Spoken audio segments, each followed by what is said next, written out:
আপনি যদি ভাবেন ব্রকলি খেতে একদম ভালো লাগে না, তাহলে এই ভিডিওটা শেষ না দেখা পর্যন্ত সেই সিদ্ধান্ত নেবেন না।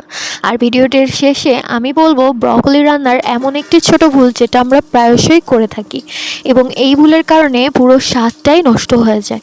তো চলুন দেরি না করে ফুল ব্রকলি রান্নার রেসিপিটা বলে ফেলি আর দেখিয়েও দিই। আমি আজকে আপনাদের সাথে শেয়ার করব খুব সহজভাবে ব্রকলি রান্নার একটি রেসিপি। অনেকেই বলেন ব্রকলির গন্ধ ভালো লাগে না, রান্না করলে নরম হয়ে যায়, খেতে একঘেয়ে লাগে। কিন্তু সত্যি বলতে রান্নার পদ্ধতি ঠিক থাকলে ব্রকলি খুব টেস্টি হয়। আজকে যে উপকরণগুলো লাগবে তা হলো ব্রকলি, পেঁয়াজ, রসুন, কাঁচামরিচ, লবণ এবং অল্প তেল। এখানে আমি কোনো ভারী মশলা ব্যবহার করছি না, কারণ ব্রকলি নিজেই একটা আলাদা স্বাদ আছে। ফার্স্টে আমি একটা ফ্রাই প্যানে কিছুটা পেঁয়াজ এবং অল্প রসুন দিয়ে তেল দিয়ে ভাজি করে নিচ্ছি। বেশি তেল দেবো না, তাহলে ব্রকলির মেন যে ইনগ্রিডিয়েন্টস সেগুলো সবই নষ্ট হয়ে যাবে। এরপরে আমি পেঁয়াজটা হালকা একটু লালচে হয়ে আসলে সামান্য 2-3টা কাঁচামরিচ কুচি করে দিয়ে দিচ্ছি। এবার এই দুইটাকে ব্রাউন হওয়া পর্যন্ত ওয়েট করব, অর্থাৎ ভাজতে থাকবো। আর আমি কিন্তু খুবই লো টেম্পারেচারে ভাজছি। এরপর সিম্পলি একটা ডিম হালকা একটু ভাজি করব। দেন এই পেঁয়াজ, রসুন এবং ঝালের সাথে মিক্সড করে দেব এই ডিমের ঝুড়ি। তো চলুন পুরোটা দেখতে থাকি। আর সেই সাথে স্বাদ মতো লবণও দিয়ে দিচ্ছি।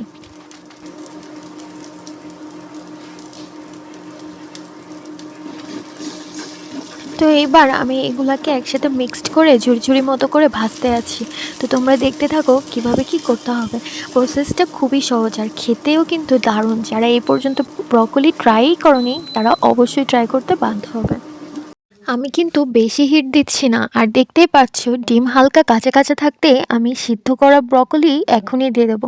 ব্রকলি কিন্তু সিদ্ধ মানে সেরকম সিদ্ধ না, খুবই সামান্য, জাস্ট একটু স্মেলটা আউট হওয়ার সাথে সাথে আমি নামিয়ে ফেলেছি। তো এই ব্রকলি, সিদ্ধ করা ব্রকলি আর ডিম একসাথে মিক্সড করে নিব, আর ব্রকলি হতে হতে ডিমটাও হয়ে যাবে। এটা যেহেতু পুষ্টি সমৃদ্ধ খাবার, এই জন্য এটাতে খুব বেশি তেল, খুব বেশি মশলা কিছু ইউজ করা যাবে না। ইভেন কোনো কিছুই পারফেক্টলি অনেক বেশি কুক করা যাবে না। এটা জাস্ট সামান্য পরিমাণে কুক করতে হবে, যাতে খেতে অনেক বেশি টেস্টি লাগে। আর ব্রকলির স্বাদটা চলে গেলে কিন্তু স্বাদহীন লাগে, তাই কম রান্নায় ব্রকলির স্বাদ সমৃদ্ধতা সমানভাবে থাকে। ব্রকলি একটি সবজি যেটা ফাইবার সমৃদ্ধ, কিছু ভিটামিন ও মিনারেল থাকে। নিয়মিত সবজি খাওয়ার অংশ হিসেবে এটি ভালো একটি অপশন।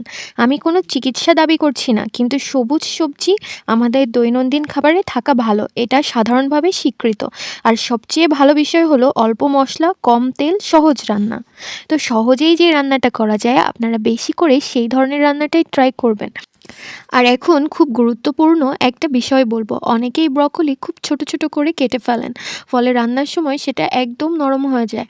আমি যেটা করেছি, ফুলের অংশগুলো মাঝারি সাইজে কাটছি, আর ডাঁটার অংশ আলাদা করে নিয়েছি, এবং ডাঁটার অংশগুলোই আমি ছোট ছোট করে কেটেছি। এতে করে রান্নার পর ব্রকলির টেক্সচার ভালো থাকে, খেতে ভালো লাগে। আমি শুরুতে একটি ভুলের কথা বলেছিলাম, সে ভুলটি হচ্ছে ব্রকলি বেশি সময় রান্না করা। এতে করে স্বাদ নষ্ট হয়, টেক্সচার চলে যায়। ব্রকলি রান্না মানে ঝোল বানানো না, হালকা দ্রুত রান্নাই সবচেয়ে ভালো।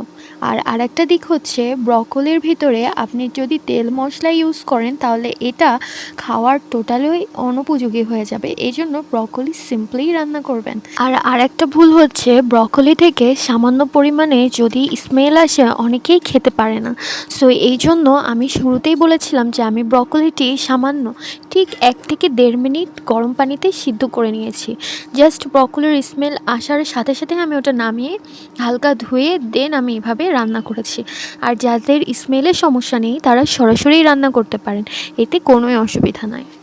চলো জেনে নিই ব্রকলি শরীরের জন্য কি কি উপকার করে। প্রথমেই জানতে হবে ব্রকলির ভিতরে কি কি আছে।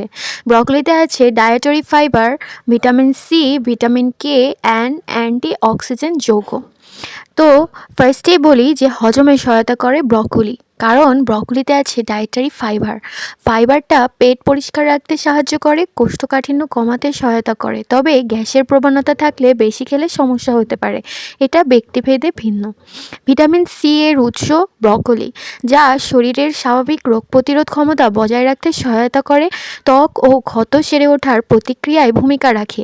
এটা সাধারণভাবে প্রমাণিত, তবে একে একমাত্র সমাধান বলা যায় না।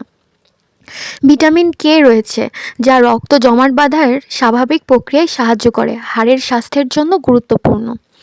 অ্যান্টিঅক্সিডেন্ট সমৃদ্ধ একটি খাবার শরীরের কোষকে অ্যান্টিডেকটিভ স্ট্রেস থেকে আংশিক সুরক্ষা দিতে পারে, ক্যান্সার প্রতিরোধ করে এমন সরাসরি দাবি করা বৈজ্ঞানিকভাবে নিশ্চিত নয়, তবে ভুলও ধরা যাবে না। ঔষধ নিয়ন্ত্রণে সহায়তা করতে পারে, ক্যালারি কম এবং ফাইবার বেশি থাকায় পেট ভরার অনুভূতি দেয়, ডায়েটের অংশ হিসেবে উপকারী হতে পারে। ব্রকোলি খেলে চোখের স্বাস্থ্যের সহায়ক পুষ্টি প্রদান করতে পারবেন, অর্থাৎ ব্রকোলিতে অল্প পরিমাণে লুটেইন, জিয়াজ্যান্থিন থাকে, যা চোখের জন্য উপকারী বলে বিভিন্ন গবেষণায় উল্লেখ আছে, কিন্তু ফল এবং ব্যক্তিভেদে আলাদা হতে পারে। হৃদস্বাস্থ্যের জন্য সহায়ক খাদ্য হিসেবেও ধরা যায় এই ব্রকোলি কাজ করে। ফাইবার এবং কিছু উদ্ভিজ্জ উপাদান থাকায় কোলেস্টেরল নিয়ন্ত্রণে সহায়তা হতে পারে। এটা সহায়ক খাদ্য, ঔষধের বিকল্প নয়, এটি স্পষ্টভাবে বলা জরুরি। গুরুত্বপূর্ণ সতর্কতা: অতিরিক্ত খেলে গ্যাস বা পেট ফাঁপাও হতে পারে। থাইরয়েড সমস্যায় ভোগা কেউ কাঁচা ব্রকোলি বেশি খেলে সমস্যা হতে পারে। এই বিষয়ে গবেষণা আছে, কিন্তু পরিমাণই মূল বিষয়। সবসময় ভালোভাবে ধুয়ে রান্না করা উচিত। অর্থাৎ আপনারা বুঝতেই পারছেন যে ব্রকোলি উপকারী, এর ভিতরে অপকারিতার পরিমাণ খুবই কম, অর্থাৎ নগণ্য পরিমাণে। তাহলে আপনারা চাইলেই এই ব্রকোলি খেতে পারেন নিশ্চিন্তে। মাত্র 6 মিনিটে আমার রান্না কমপ্লিট। ব্রকোলি যেহেতু কাঁচা খাওয়া উচিত নয়, সেজন্য এইভাবে আপনি রান্না করে খেলে নিশ্চিন্তে খেতে পারবেন, আর শরীরেরও উপকার হবে। সেই সাথে এটা কিন্তু একটা স্ট্রং ডায়েট কমপ্লিট করে। আপনি যদি প্রতিনিয়ত ব্রকোলি খান, ব্রকোলি পেট ভরা দেখাবে, এদিকে আপনার খাবারের অন্যান্য তালিকাও সংকুচিত করবে। সুতরাং সেক্ষেত্রে আপনি কিন্তু ডায়েটের কাজ করে দিতে পারবেন এই ব্রকোলি খেয়ে। তো দেরি না করে আমার চ্যানেলটি সাবস্ক্রাইব করুন এবং সেই সাথে বেল আইকনটি প্রেস করুন, সাথে কমেন্ট করে জানান আমার ভিডিওটি আপনাদের কেমন লাগে। সকলকে অনেক ধন্যবাদ এত সময় আমার সাথে থাকার জন্য এবং ধৈর্য ধরে সম্পূর্ণ ভিডিওটি দেখার জন্য। Keep watching, tata.